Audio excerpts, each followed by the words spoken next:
दोस्तों, अगर आप चाहते हैं कि मार्च से मोगरा प्लांट पर कलियां बनना स्टार्ट हो जाएं, तो 15 जनवरी से 10 फरवरी के बीच में 3 काम जरूर कर लें, क्योंकि ये तीनों ही काम बहुत ही आवश्यक हैं। अगर ये काम करने में लेट होता है तो जितना ही आप लेट करेंगे, कलियां बनने में भी उतना ही लेट होगा। तो दोस्तों, ये कौन से 3 जरूरी काम हैं और इसमें कौन सा फर्टिलाइजर अभी इस समय देना है, संपूर्ण जानकारी मिलने वाली है इस वीडियो में। तो प्लीज वीडियो पर अंत तक बने रहें, बिना स्किप किए पूरा देखें। जानकारी अगर पसंद आए तो लाइक करें, शेयर करें। चैनल को अभी तक सब्सक्राइब नहीं किया है तो प्लीज चैनल को भी सब्सक्राइब करके बेल आइकन को प्रेस कर लें, ताकि सारे अपडेट्स आपको मिलते रहें। नमस्कार दोस्तों, स्वागत है मेरे YouTube channel gardening with Poonam में। दोस्तों, जैसा कि आप जानते हैं कि अक्टूबर मंथ से मोगरा का पौधा डोरमेंसी में जाने लगता है, यानी कि ये रेस्ट पीरियड में चला जाता है। और जब इधर मौसम थोड़ा गर्म होता है, अगर आपके यहाँ धूप जनवरी से निकलना स्टार्ट हो गई है, 15 जनवरी के बाद से तो मौसम गर्म हो गया है, तो ये धीरे धीरे डोरमेंसी से बाहर आने लगता है, यानी कि रेस्ट पीरियड से ये बाहर आने लगता है। हमारे यहाँ तो काफ़ी मौसम खराब था, पीछे लगभग 1.5 महीने से कोहरा पाला ही पड़ रहा था, लेकिन अभी इधर 4-6 दिनों से बहुत ही अच्छी धूप हो रही है। और अब यही समय है इस पौधे पर कुछ ज़रूरी काम करने का, क्योंकि दोस्तों, जब पौधा रेस्ट से बाहर आता है तो फिर ये तेज़ी से ग्रोथ करता है। ऐसे में इसको ज़रूरत होती है न्यूट्रिएंट्स, माइक्रो न्यूट्रिएंट्स की। तब इस पौधे को अच्छी तरह से खिलाना पिलाना पड़ता है। लेकिन दोस्तों, इससे पहले भी जो ज़रूरी काम है इनको कर लेना चाहिए। सबसे पहले इस पर क्या करना है, प्रूनिंग। अगर आपका पौधा नया है, यानी कि 1 वर्ष के अंदर का पौधा है और छोटा है, तो आप इसकी लाइट प्रूनिंग करें, क्योंकि प्रूनिंग करना इसलिए आवश्यक होता है कि जहाँ से आप प्रूनिंग करते हैं, यहाँ से फिर बहुत ही तेज़ी से नई ग्रोथ होती है, एक की जगह कई ब्रांचेज निकल कर आती हैं और ऐसे पौधा बुशी होता है, ज़्यादा ब्रांचेज होती हैं तो फिर ज़्यादा कलियाँ और फूल प्राप्त होते हैं। लेकिन दोस्तों, अगर आपका पौधा 1 वर्ष से पुराना है, जैसे कि आप देख पा रहे हैं, मेरा जो है पौधा 4-5 वर्ष पुराना है और इसी गमले में लगा है और सीजन में बहुत ही अच्छी ये फ्लावरिंग भी देता है। अगर आप पुराने व्यूवर्स में से हैं तो आपने देखा भी होगा, मैंने इसके वीडियो शेयर किए हैं, लाइव भी किया है और आप देख पा रहे हैं कि ये डोरमेंसी पीरियड में जाने के बावजूद इतनी अच्छी इसकी ग्रोथ हुई है, काफ़ी लंबा हो गया है। लेकिन उस समय मैंने इसकी प्रूनिंग नहीं किया था, क्योंकि जब धूप वगैरह नहीं होती है, ऐसे में कटाई छटाई नहीं करना चाहिए। ऐसे में पौधा कभी-कभी सर्वाइव नहीं कर पाता है और डेड हो जाता है। लेकिन आप देख पा रहे हैं कि पौधा कितना हेल्दी है और इसमें कितनी लंबी-लंबी शाखाएँ हैं। तो इस पौधे की हार्ड प्रूनिंग करनी है। नीचे से ज़्यादा से ज़्यादा 8-9 इंच छोड़ना है और बाकी सब कट करके ऐसे ही इसको हटा देना है। प्रूनिंग के साथ साथ इसको एक अच्छा शेप भी देना है। ऐसे नहीं प्रूनिंग करना है कि कोई ब्रांच ज़्यादा ऊंचाई से आपने काट दिया, कोई नीचे काट दिया, तो जैसे आप कट करेंगे वैसे ही फिर से इसमें शाखाएं आएंगी तो पौधा अच्छा नहीं लगेगा। इसलिए एक लेवल में काटिए। पौधा पूरा स्वस्थ है, किसी भी पत्ती में कोई भी संक्रमण नहीं है, किसी कीड़े का अटैक नहीं है। तो दोस्तों, ये तो है पहला इम्पोर्टेंट काम, कटाई छटाई।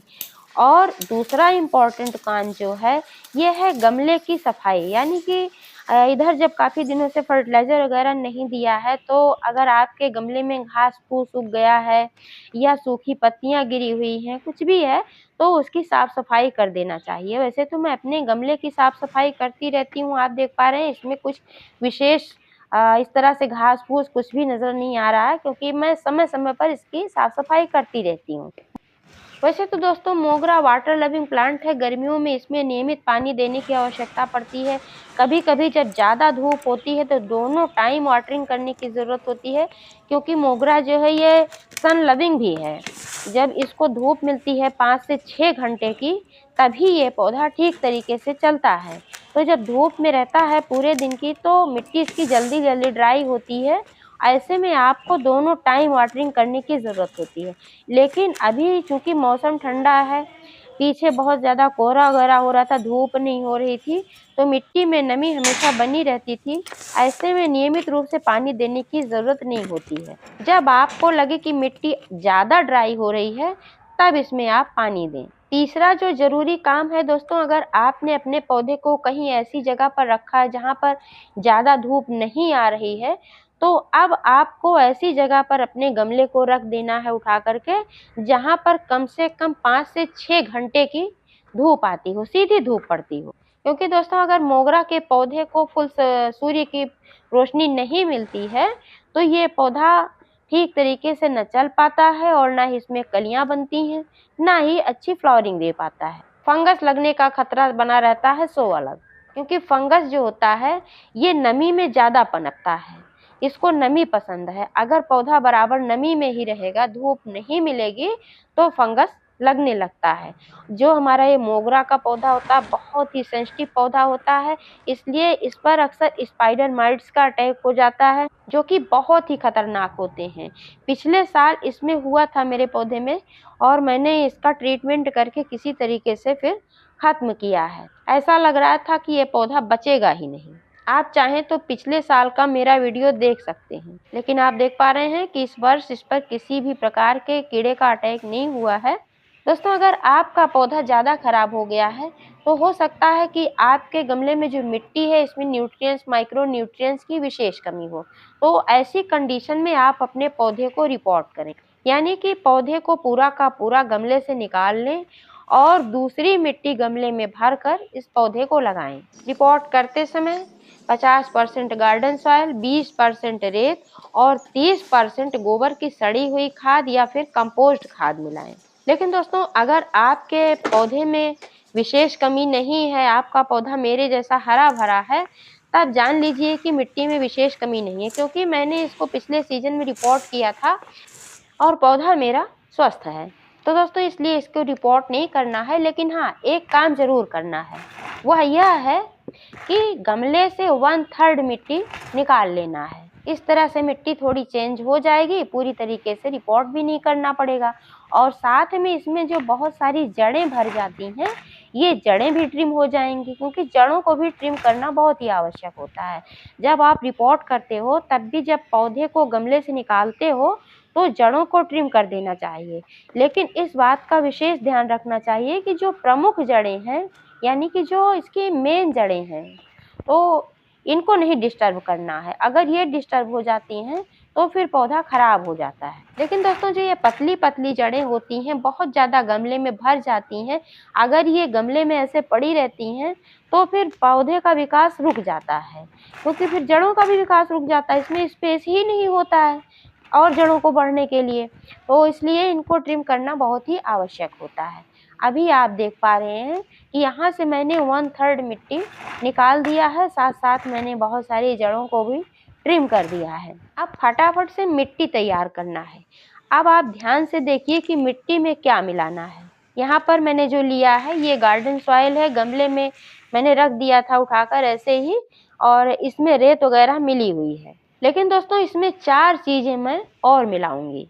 तो दोस्तों आप जो देख पा रहे हैं, ये जो मिट्टी जितना मैंने लिया हुआ है, इतनी ही मात्रा में मैंने यहाँ पर लिया है कंपोस्ट खाद। और ये कंपोस्ट खाद मैंने अपने घर पर ही खुद बनाया हुआ है, सब्जियों वगैरह के छिलके से, बहुत ही पावरफुल होता है। यानी कि 50% इसमें गार्डन सॉइल है और 50% इसमें कंपोस्ट खाद मैंने मिलाया है। और ये जो तीसरी चीज़ मैं मिलाने वाली हूँ दोस्तों, ये है सरसों की खली। सरसों की खली में nitrogen, magnesium, phosphorus, zinc, sulphur और बहुत सारे ऐसे पोषक तत्व होते हैं जो हमारे पेड़ पौधों की ग्रोथ के लिए, फ्लावरिंग के लिए आवश्यक होते हैं।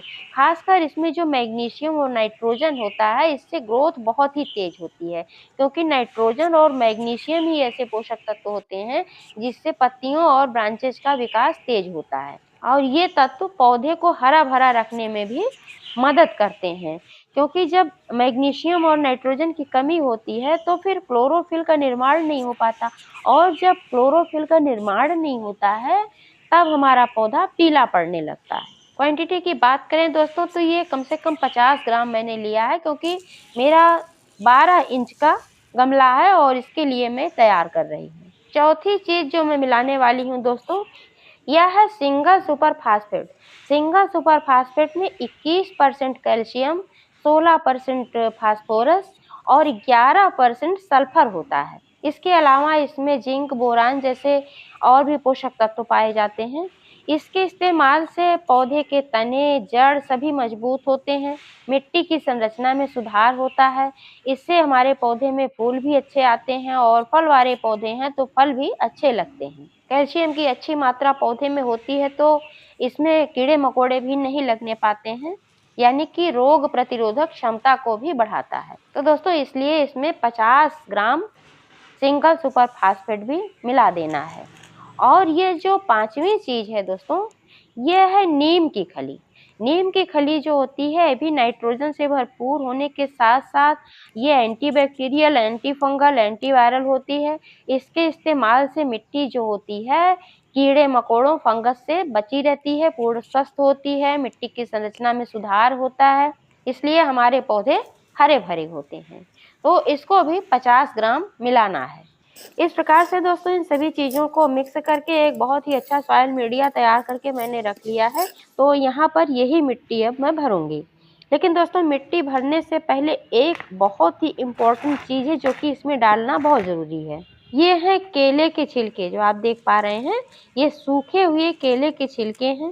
केले के छिलके बहुत ही फायदेमंद होते हैं क्योंकि इसमें बहुत सारे न्यूट्रिएंट्स, माइक्रो न्यूट्रिएंट्स होते हैं। खासकर इसमें पोटेशियम की बहुत ही अच्छी मात्रा पाई जाती है, जो कि हमारे पौधों के विकास के लिए और फलने फूलने के लिए बहुत ही आवश्यक होता है। क्वांटिटी की बात करें दोस्तों तो जो ये 12 इंच का गमला है, इसके लिए 1 से 2 केले के सूखे हुए छिलके यूज किए जा सकते। तो इन छिलकों को ऐसे तोड़ के मतलब अलग करके चारों तरफ रख देना है सबसे नीचे। अब इसके ऊपर से जो मिट्टी तैयार किया है, इसी मिट्टी को डालना है। मिट्टी को इसमें पूरी तरीके से फिल करने के बाद दोस्तों देना है गहराई से पानी, क्योंकि इसमें सूखी मिट्टी मैंने यूज किया है, तो पानी इतना देना है कि जड़ों तक पहुंच जाए। इसके अलावा दोस्तों एक काम और करना है कि जहाँ-जहाँ से कट किया है, संक्रमण से बचाने के लिए यहाँ पर हल्दी लगा देना है, क्योंकि हल्दी जो होती है एंटीबैक्टीरियल, एंटी फंगल होती है। तो जहाँ पर कट किया जाता है, कई बार क्या होता है संक्रमण होने से पौधा खराब हो जाता है। तो हल्दी को थोड़ा-सा पानी मिला कर के घोल लेना है, जिससे कि इस पर चिपक जाए आसानी से, और जहाँ कट किया गया है पूरी जगह पर लगा देना है। इतनी ही देर में आप देख पा रहे हैं दोस्तों कितना पानी मैंने जो भरा था, सारा पानी इसमें सोख लिया है। अब इसमें पानी डालने की और ज़रूरत नहीं है। हाँ, ये जो हल्दी वाला पानी है, यानी कि जिस बर्तन में मैंने हल्दी लिया था, इसमें पानी डालकर इसको ही थोड़ा-सा मैं ऐसे ही डाल दे रही हूँ, क्योंकि मिट्टी में भी हल्दी जाती है, तो मिट्टी को भी स्वस्थ रखती है। अब इसमें पानी तभी देना है जब मिट्टी ऊपर से 1 इंच ड्राई लगे। बहुत जल्दी-जल्दी पानी डालने की आवश्यकता नहीं है। तो दोस्तों जानकारी कैसी लगी कमेंट करके अवश्य बताइएगा। पूरा वीडियो देखने के लिए बहुत-बहुत धन्यवाद।